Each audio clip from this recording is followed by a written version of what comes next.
Shalom bakunzi wa Time to Know, twongeye kubaha ikaze kandi nanone mu kiganiro cyacu cy'uyu munsi. Twizere ko mwese muri amahoro aho muri kandi Imana ikomeje kubarinda. Abo bitameze neza, Kristo abagenderere kandi ahaze kwifuza kwanyu kose. Akore hahandi hose bitameze neza, bigende neza namwe, abaremera amashimwe. Reka twongere tubibutse ko mukwiye kuduha ka subscribe, mukasharinga n'ibiganiro byacu, ikindi kandi mukaduha n'amakomenti ku biganiro tuba twabagejejeho bitandukanye, ko turabizi neza ko biba ari ibiganiro byiza kandi byubaka. Uyu munsi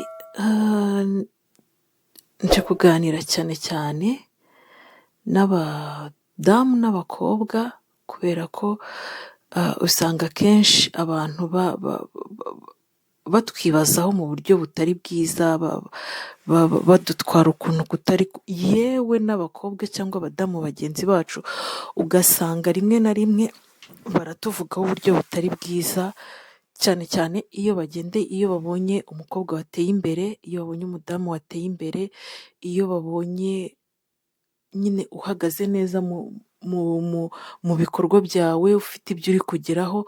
Abantu benshi cyane ntago bahita bumva ko wabikoreye, ntago bahita bumva yuko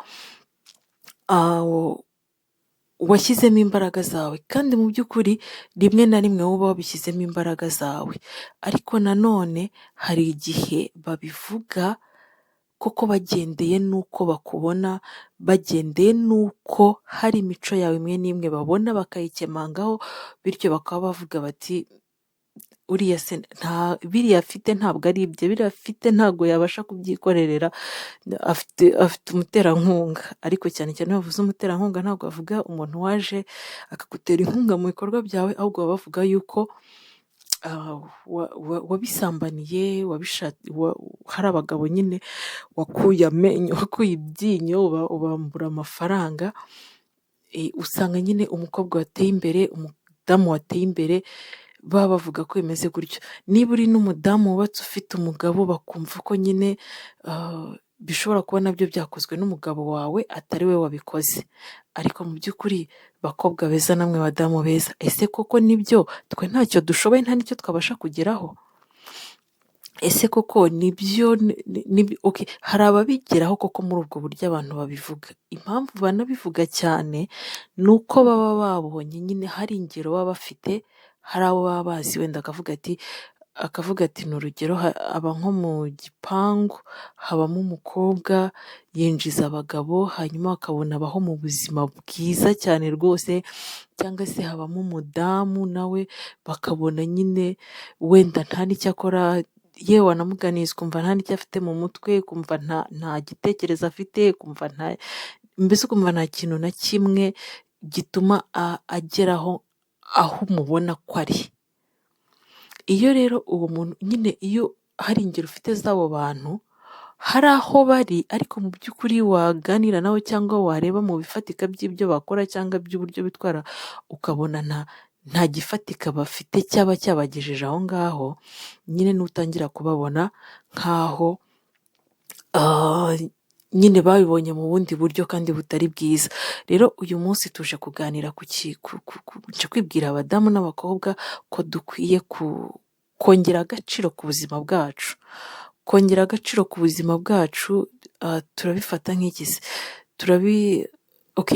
Tugiye kubisobanura, tugiye kubiganiraho mu kiganiro cyacu. Mudukurikire, mucyumve, mwihangane mucyumve, mukirangize. Ntuze gucikirizamo hagati, wenda ushobora kumva, wenda ukumva nk'iminota ibanza ukumva nturumvamo neza ibyo washakaga kumva, ariko niwumva ikiganiro ucyumva ukirangize, kandi urakuramo ibintu byiza kandi by'ingenzi byagufasha.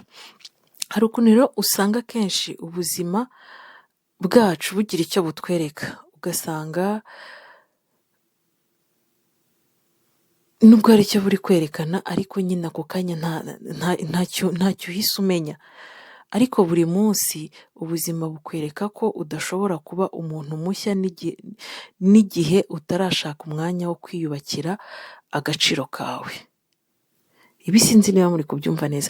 Hari ukuntu nyine ubuzima buba bufite ikintu butwereka, ariko mu by'ukuri umuntu agashobora kuba nyine we ataragira, ukaba utaba mushya igihe cyose utarabasha kubaka agaciro kawe. Abantu barakureba, abantu barashaka ko hari ikintu wiyongeramo, kugira ngo n'ukubonye nyine avuga ati wawu, uyu muntu rwose arabikwiye, yarihirinze arabikwiye. Abantu barashaka ko uburyo uteramo imbere, utera imbere mu bitekerezo, ugatera imbere mu myitwarire, ugatera imbere ndetse no mu kwigirira icyizere. Gusa byose ahantu bitangirira ni mu kwiha agaciro, cyangwa se icyo twakwita add value to yourself, kongera agaciro ku buzima bwawe. Ishingiro rero ry'agaciro usanga ahanini riba rishingiye nko kuri iki kintu: ntugategereze ko hari ikintu abantu bari buguhe, gerageza gukora kugira ngo nawe ukiheshe. Impamvu navuze ko ndi buganire n'abadamu n'abakobwa cyane, yego imbaraga nyine, ukwifuza kwacu na Bibiliya irabivuga, ukwifuza k'umugore kuzaherera ku mugabo, ariko dukwiye kugira ngo bazabiduha nibyo, kuko ni inshingano zabo kutwitaho, ariko kandi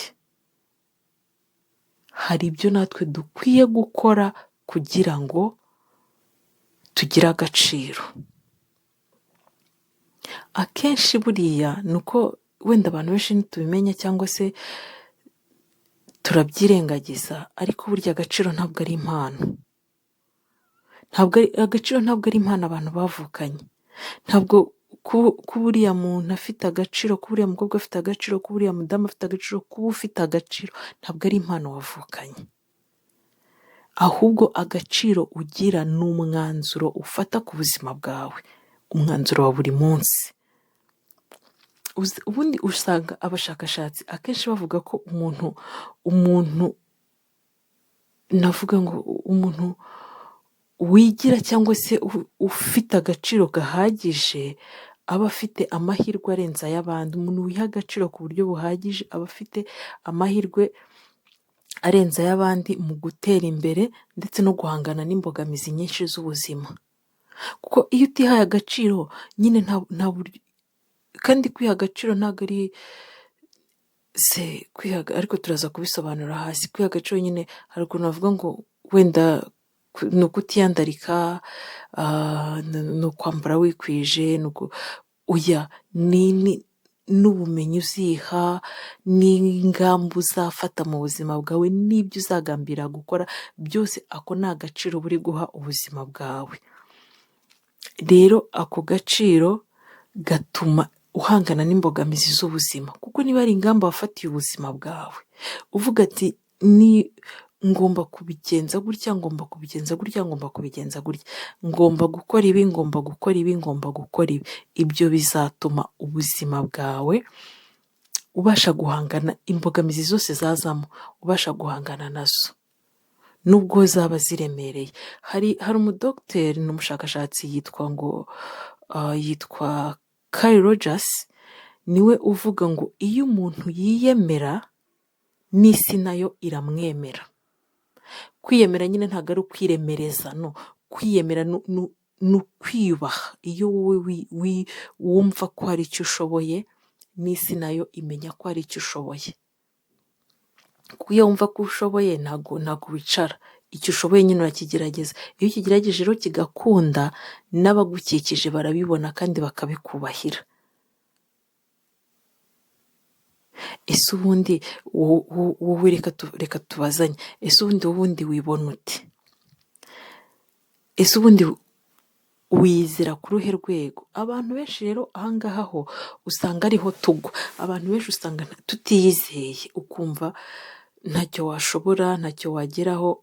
Urugero, reka tuze mu bantu bize amashuri yabo bakayarangiza, za kaminuza bakaziga, ugasanga nyine hari nk'akazi areba akabona kagenewe abandi bantu kubera ko arumva atiyizeye, kandi si uko ari umuswa, ahubwo nyine nta cyizere yifitiye, akumva ntiyajya guhatana, akumva ntiyajya, cyangwa se si n'ibyo, uzarebe niba uri n'umushabitsi mu buzima busanzwe, hakabaho uvuga ati reka reka hari hantu se najya kwasaba ikiraka se, reka reka ngeze ntabwo banyakira. Kuki batakwakira se? Tuvuge wenda uri umushabitsi mu bintu byo gucuruza imbuto, ukaba watinya nko kujya gukomanga nko muri hoteli runaka ubabwira uti ko, cyangwa se muri resitora runaka uzi ko bakeneye imbuto cyane, ubabwira uti ko ngira imbuto nziza, kuki mutandeka ngo mbagemurire, nyine ukajya kwimaketinga wowe ubwawe, ariko ukajya wumva nyine ntawakwakira. Kubera iki? Ni cya cyizere gike uba wifitiye. Ariko se uriyizera? Ese ubundi wibona ute? Akenshi ubundi abantu benshi bakunda abantu biyubaha kuruta yewe n'amazina bafite. Hari umuntu ushobora gusanga afite nk'izina riremereye, ariko kubera ukuntu yitwara ugasanga nta n'umuntu ubimwubahira, ugasanga nta n'icyubahiro abibonamo. Ibyo bibagebeho cyane, ingero nyinshi murazifite. Rero icya kabiri, uburyo ureramo, uburyo ureramo cyangwa se uburere ufite mu mutwe wawe nabwo buzaguhesha agaciro.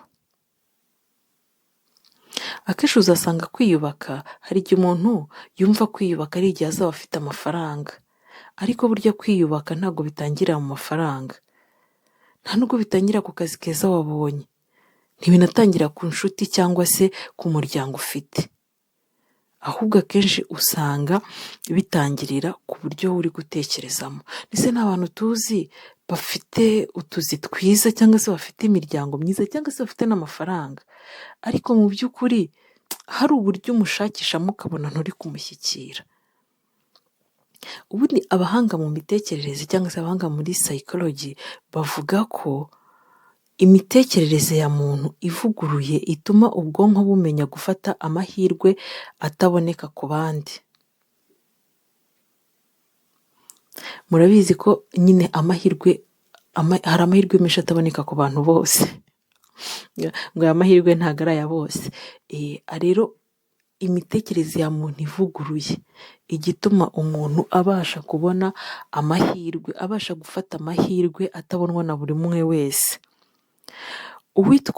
Uwitwa Carol Dweck, umushakashatsi w'icyamamare mu byo yise growth mindset, avuga ko abantu bemera ko bashobora gukura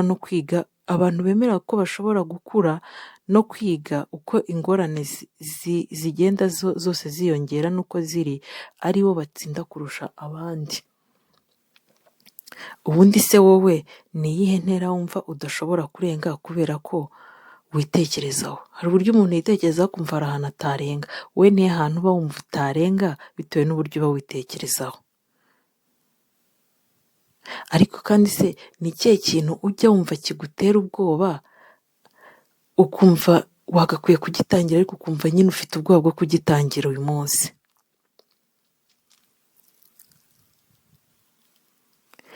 Icya gatatu, hari ikintu ubundi uba ukwiye kwiga gituma, cyangwa se ikintu gishobora kongera agaciro ku buzima bwawe, cyangwa gishobora kuzamura agaciro kawe, ni ukwiga buri munsi. Iyo tuvuze kwiga ntituvuga kujya mu ishuri. Niba wifuza kuba umugore mwiza mu rugo, iga buri munsi umugore mwiza aba ameze ati. Iga buri munsi nyine umugore mu rugo aba ameze ati. Niba ushaka kongera wenda agaciro kawe mu guteka, iga guteka, wihama hahandi. Noneho ubwo byaranoroshye, ah, ikoranabuhanga aho ryaziye kuri YouTube hacaho ibintu byinshi cyane bitandukanye, ujyeho wandike guteka ishu, byandike mu kinyarwanda cyangwa mu cyongereza cyangwa mu gifaransa, uzabona amavidewo menshi ajyanye n'uburyo watekamo ishu. Ushobora ufite umwanya, niba wumva ukunze guteka, ushobora kubyiga ugasigara umeze nk'umushefu wo muri hoteli ikomeye. Icyo bita kwiga buri munsi. Niba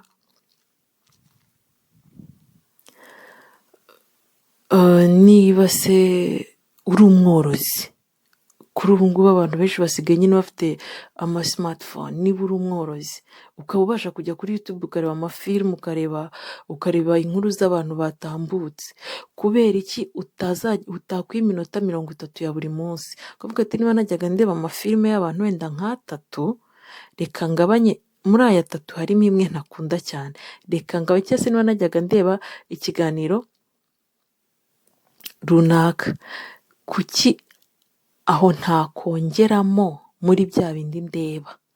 Kubera iki ntakongeramo indi minota yo kureba noneho ibijyanye n'umwuga nkora? Niba uri umworozi nabyo biba birimo pe, nta kintu batagishyira ku mbuga nkoranyambaga, nta kintu badashyira ibintu byose. Uzi ko n'uburyo uhanaguramo inkweto biba usanga ku ma YouTube biriho? uzandikemo mu cyongereza ukuntu ubaze ukuntu bahanagura inkweto, uzabona amavidewo arenga 1000 yerekana uburyo bahanaguramo inkweto. No koza amasahani barabyerekana, nta kintu kimwe batigisha. Rero hari ukuntu umuntu akwiye kugerageza kwiga buri munsi.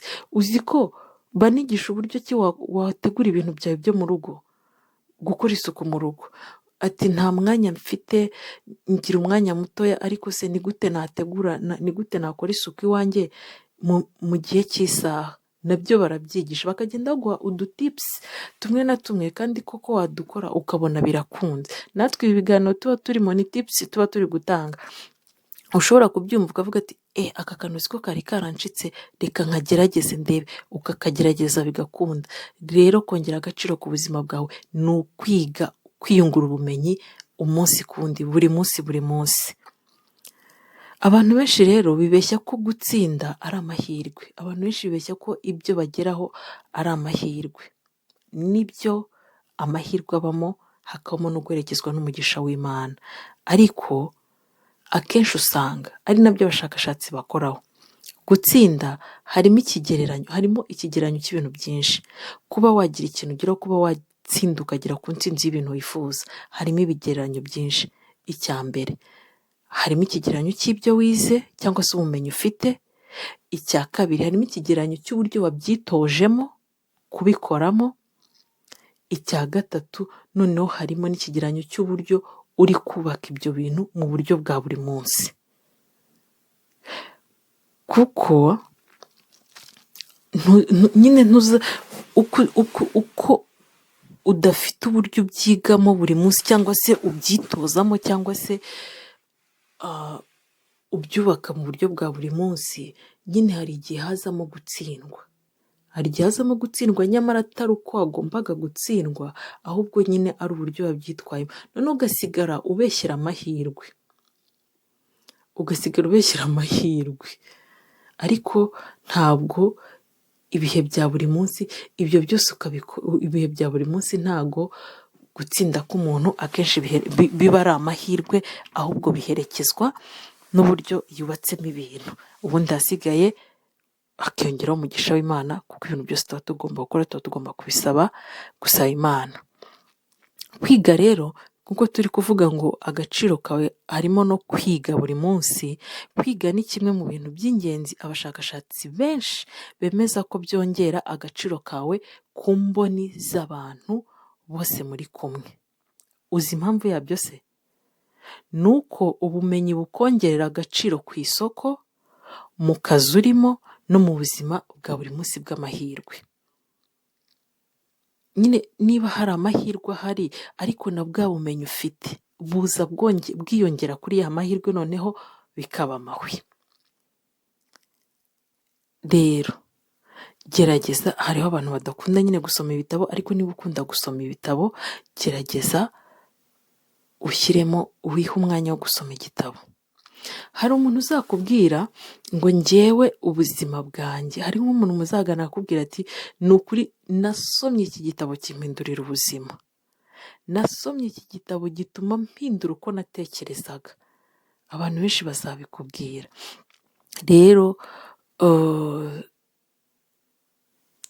gerageza niba ufite ubwo buryo cyangwa se ubasha kubisoma, cyangwa niba ushobora kuba ukundaho gusoma, usome ibitabo. Nubwo biba byaranditswe n'abantu, ariko baba baragiye bakora ubushakashatsi, bakareba ibyo abantu bavuze, bakareba ubuhamya abantu batanze, bakagenderaho bagahuriza hamwe. Nk'uko njye naza nkaguhamya, uriya akaguhamya, n'uriya akaguhamya, ukabihuriza hamwe, ukabishyira mu gitabo, kugira ngo n'abatabashije kumva abo bantu ariko bazabasha kugerwaho n'icyo gitabo cyawe, bazagira ikintu biyungura.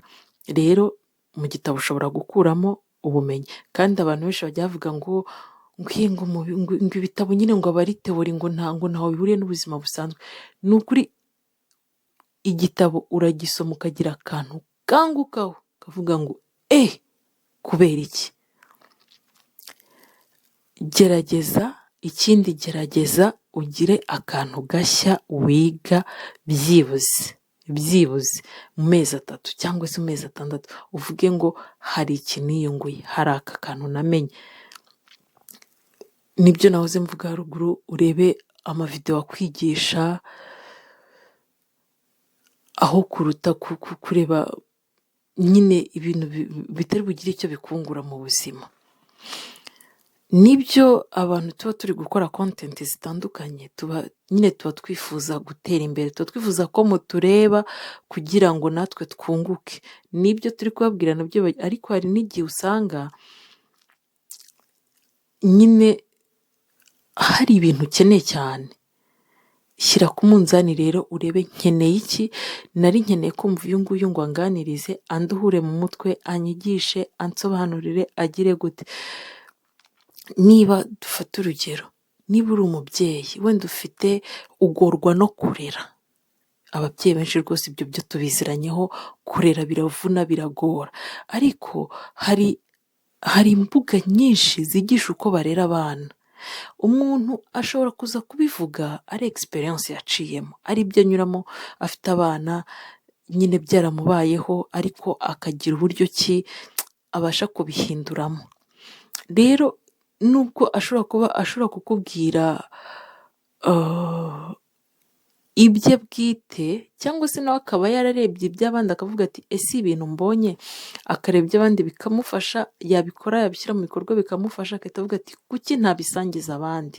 Kuko natwe ibi tuba turi kuvuga, hari igihe warabyumvanye abandi byinshi, cyangwa warabisomye ahantu, cyangwa se warabibonye ubuhamya bw'abandi, cyangwa se nyine warabonye uko abandi babivuga, ukavuga wagerageza kimwe muri byo, cyangwa se wanabigerageza byose ukabona hari icyo bigufashije, ukavuga ati kuki nabyihererana ntabibwiye abandi, ko hari undi bishobora gufasha. Niba rero uri nk'umubyeyi ukagurwa no kurera, kubera iki utajya kwiga uko barera abana? Ukavuga ati wenda ngira umwana ntiyumva, genda wiga uko umwana utumva bamutwara, kuko ushobora kuba umwana we atumva ukamwicisha inkoni, bikazarangira ureze umwana w'ikihebe, ureze umwana ukuranye ubwoba, agakurana ubwoba bwo gutinya za nkoni za mama cyangwa se za papa, ariko mu by'ukuri atari umwana wo gukora ibintu biri ku murongo, kuko bigomba kuba ku murongo. Ariko niba ari nyine ari umwana utumva, genda wiga uko ushobora kumutwara kugira ngo abashe kumva, azakure ari umwana uzi gukora ibyangombwa, ariko atari umwana ubikorera ku bwoba, ahubwo abikora kubera ko ari ngombwa ko abikora. Niba n'abana batantine badufasha mu rugo, cyangwa se abashefu, mwese mufite ama smartphone, niba ugorwa no gutegurira ifunguro abo mubana, cyangwa se ukabona uhora ubategurira bimwe bidahinduka, kuki utajya ukavuga uti wenda uyu munsi babujambwiye guteka ibishyimbo, ariko se ufite ibishyimbo ukagira igitunguru ukagira inyanya, ni gute wabitegura kandi bikaryoha? ukajyamo ukabyandika gutyo, baguha tips nyinshi zo kubitegura kandi bigakunda. Rero reba videwo zikwigisha, hanyuma mu gihe runaka wihaye urebe wihe ikigereranyo, uvuga uti se ejo hashize nari meze nte, uyu munsi meze nte, niki niyongereyeho. Abantu benshi twiberaho mu buzima budahinduka pe, amezi 6 y'umwaka agashira, ukireba ukavuga uti mu kwa mbere, uko natangiye mu kwa mbere ndabona ngeze mu kwa 6 ariko ameze, wagera mu kwa 12 ugasanga nta kintu na kimwe wigeze uhindukaho, nta na kimwe. Kandi nta munsi wigeze wira udascrollinze telefone, utarebye abakobwa bambaye neza, utarebye abadamu basohokeye ahantu heza, utarebye badamu beza rwose, muze twige kugira icyo twiga, byibuze tujye tugira ikintu twingura. Uvuga uti wenda nanize gusasa muri aya mezi 6 wenda ashize, ntabwo nari nzi gusasa neza ariko nize gusasa. Wenda ntabwo nari nzi ko bategura icyumba ariko namenye uko bagitegura. Wenda ntabwo nari nzi ko umuntu ategura muri salo hagasa ariko noneho ndabona narabimenye, hari ibyo nize. Hanyuma nyine uzagira igihe wihe, niba bitajyaga bibaho, tangira uyu munsi bitewe n'ibyo ukunda, bitewe n'ibyo ushaka, ubyige. Icya kane, ikindi kintu cyongera agaciro kawe, ikindi kintu gishobora kongera agaciro kawe ni ugukora noneho ibintu bigize gute, bifitiye abandi inyungu. Icyo gihe nukora ibintu bifitiye abandi inyungu, ni ukuri kw'Imana uzagira agaciro gakomeye mu bantu. Ubundi abantu bakunda umuntu ufite icyo amariye abandi, wowe rwose arakundwa pe. Niyo ugiye kumvuga aravuga bati vuga uvuye aho ngaho ntabwo uzibye, bajya kugira bati vuga uvuye aho ngaho ntabwo uzibye. None se nta bantu benshi muzi bagiye bakora ibintu skandale zitandukanye, ariko ugasanga bafite abantu bari kubavuganira, akavuga ati ati uko mwamuvuga uko ariko kose aramaze, ariko hari icyo amaze. Ati n'umuntu yambaye umubiri, ibyo nawe yaba ibigera ku bandi nawe byamugeraho, ariko turebe icyo amaze. Rero mu bintu bishobora gutuma wongera agaciro kawe, nanone hari icyo umariye abandi. Niba ufite impano yo kuvuga, kuki utaza ngo wandike inkuru nyine, utegure ibiganiro, ugire gute nyine ususurutsa abantu. Niba uzi gutekera abantu, niba cyangwa se ukaba uzi no guteka, kubera iki utashyiraho sheni ya YouTube yigisha abantu guteka, nk'uko nari ndi kukubwira n'ubundi, nk'uko nari ndimo mvuga n'ubundi, umuntu akaza kwiga guteka. Umuntu aza kubwira ati runaka yangishe guteka pe, ndabizi abadamu benshi si benshi ariko ndavuga abo tuziranye, umuntu utaragize akantu akura kwa Rose TV show, Easy Delicious ya Antoinette Niyongira, cyangwa se kwa Claire Mbazende, cyangwa kwa Hot 250 ya Isabelle. Izo YouTube abadamu benshi mumbwire ntago mwazigiyeho guteka. Rero niba nawe uzi guteka, kuki utaza ngo wigishe abantu guteka? Kandi ko nyine wabagira umumaro. Uzi ko ushobora no guhura n'umuntu akafite dore wa muntu wavuze akantu karamfasha cyane, wanyishe guteka ntari mbizi cyane, wanyigisha iki ngiki ntari mbizi cyane. Niba hari ikintu uzi, ngwino ukigisha abandi. Niba uzi no kwigisha kandi, nyine ngwino wigisha abantu, baha ubumenyi. Agaciro kawe rero kazamuka uko wongeramo uburyo abantu bagukenera. Nabwo iyo hari uburyo nyine, iyo ufite agaciro, iyo hari agaciro wihaye, uburyo abantu nabo bagukeneramo bituma karushaho kuzamuka. Ntabwo abantu bazagukenera kubera ko babonye uparitse imodoka nziza cyane, nta nubwo abantu bazagukenera cyane kubera ko wari wambaye igitenge cyiza cyangwa wari wambaye umwenda mwiza ukubita cyangwa urukweto rwiza cyangwa isakoshi nziza, abantu bazagukenera kubera ko hari icyo uri kubamarira gifatika, kandi atari kuva nyine ngo bari baravuga ngo kuguprofita, oya, ahubwo nyine hari ikintu cy'inyungu bagukuraho mu buryo bw'ibyo utanga. Ibyo bizakuzamurira agaciro. Niyo mpamvu abashakashatsi benshi ibyo bita value principle, umuntu ufite usefulness mu buzima bw'abandi, niwe abantu n'ubundi bagenera amahirwe cyangwa se niwe isi igenera amahirwe. Niba rero nta kintu ufitiye abandi, niba nta kintu wumva ufite nyine ufitiye abandi, kuki wumva nyine waba popular cyangwa se wamenyekana cyangwa wagira gute? Ubwo usihangana nyine uko ushobora no kuba no mu rugo akavuga ati ngewe ngira inshuti zanjye ariko ntazijya zinkenera, ariko uzarebe nk'iyo dufata urugero nko ku badamu, nk'iyo uzi guteka uzarebe ukuntu inshuti zawe zigukenera ngo ujye kubatekera mu birori bagize, ujye kubafasha, buri wese nyine akaba agukeneye kubera ko hari ikintu akuziho. Urumva? Kubwo rwose badamu muze tugerageze twongere agaciro kacu. Ikindi rero kikongerera agaciro cyane cyane cyane ni disipurine yawe. Uzasanga ari abantu n'ibyo byose twavuze ukwiye kumenya, ubwo bumenyi ukwiye kongera, hari igihe wongera ubumenyi ukaba ufite byinshi ariko ntugire icyo ugeraho, ukaba ufite n'impano zitandukanye ariko ntuyibyaze umusaruro. Kubera iki? Kubera kubura disipurine. Iyo nta disipurine ufite, n'ubundi bya bindi byose ntacyo byagira, ntacyo byakumarira. Rero disipurine usanga ari itandukanya ubushake no gusohoza ibyo ushaka. Hari ukuba ushaka ibintu ariko nta disipurine yabyo ufite. Kandi disipurine, nituvuga disipurine ntimuze kumva nyine cya kinyabupfura cyo kubaha, nacyo tukita disipurine, ahubwo disipurine ni nko kwiha umurongo mu buryo bwo guhozaho. Iyo ni disipurine turi kuvuga hano, nko kwiha umurongo mu buryo bwo guhozaho. Uzasanga rero iyo ufite disipurine nibyo bizazana itandukaniro hagati y'ibyo ushaka ndetse n'ibyo ubasha gusohoza.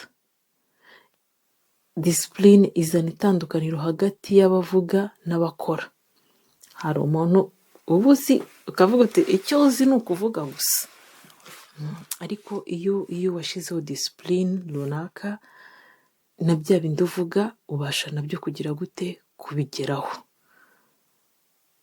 Noneho hakaba abandi bahora mu bitekerezo, bahora n'imishinga ariko nta disipurine bashyizeho y'uko iyo mishinga bazayikora, nta disipurine bafashe. Ukazasanga rero hari abahora mu bitekerezo, hari n'abandi bari gutera imbere. Ibintu rero bitatu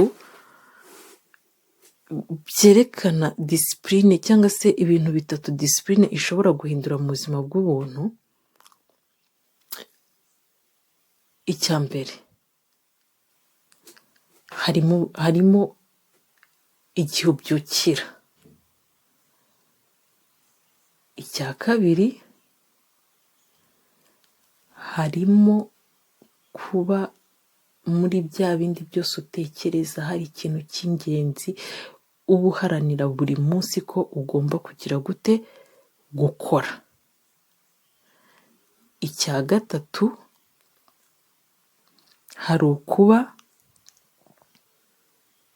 ubasha guhangana n'umunaniro wa buri munsi uba ufite muri ubu buzima, ndetse n'igitutu ubuzima budushyira. Reka buri buzima nabwo budushyira ku gitutu, ubuzima nabwo budushyira ku gitutu cyane.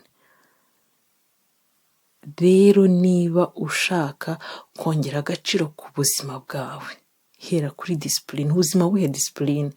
Niba uzarebe nk'abantu urugero rworoshye cyane nko ku bantu bashaka kugabanya ibiro, amarejime wafata, amasiporo wakora, ariko iyo bitajemo disipurine, n'abantu benshi bajya mu masiporo, mu majimu, usanga abakoci baba bababwira bati disipurine yo guhozaho.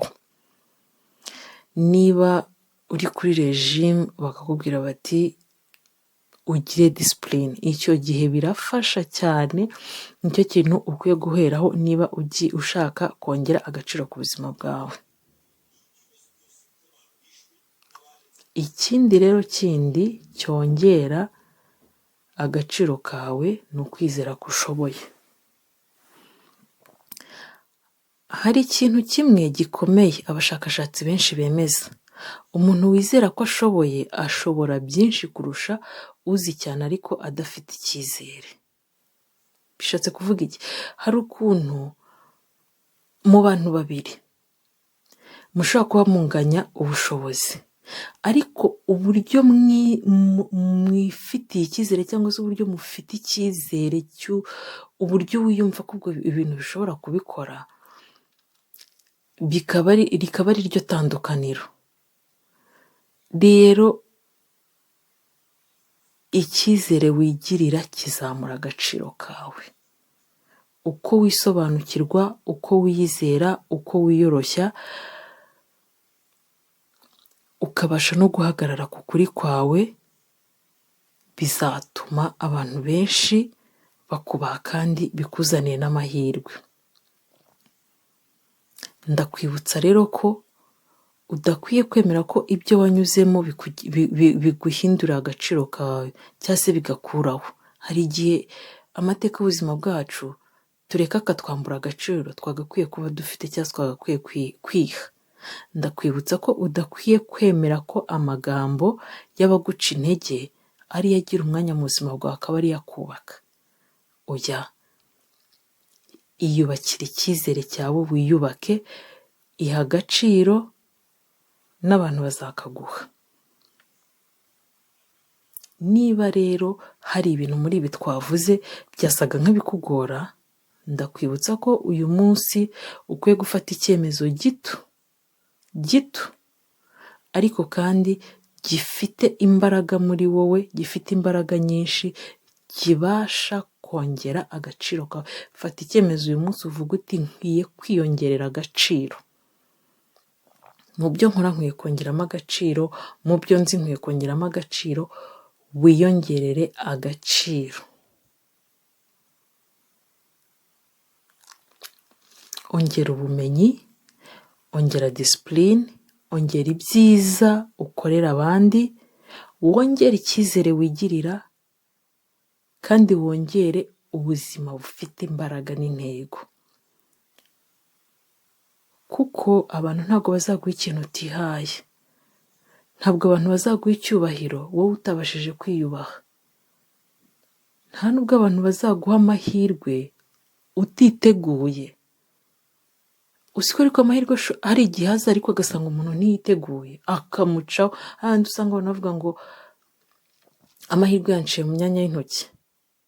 Rero add value to yourself, hanyuma ubuzima buzakuzamura bukugeze ku rwego utatekerezaga. Ibi ngibi nibyo bigira umuntu igitangaza, nibyo bituma umuntu amenyekana cyane, nibyo bituma umuntu agera kure. Ibi ngibi nibyo bizatuma ugira success story. Niba utaragera aho ushaka kugera, hari ikintu kimwe wamenya buri munsi: uko wongera udukorwa duto duto, twa tundi tukuzamura hejuru, niko ugenda ugera ku ntsinzi yawe. Mwakoze kubana natwe, dusubire ubutaha. Niba wakunze iki kiganiro gisangiza inshuti zawe, uduhe comment utubwire uko bimeze. niba kandi wadukurikiraga ariko utaraduha subscribe, please turakwinginze uduhe subscribe. Ni ibintu byoroshye cyane, nta minota bitwara, nta n'ikindi bitwara. Ugifungura ukiri kutwumva, reba handitse subscribe, duhe subscribe, nurangiza ukande kukazogera kugira ngo ujye ubona ibiganiro byacu bitambuka. Kandi ikindi, mujye mureba n'ibiganiro mubirangize. Murakoze cyane, dusubire ubutaha, turabakunda cyane.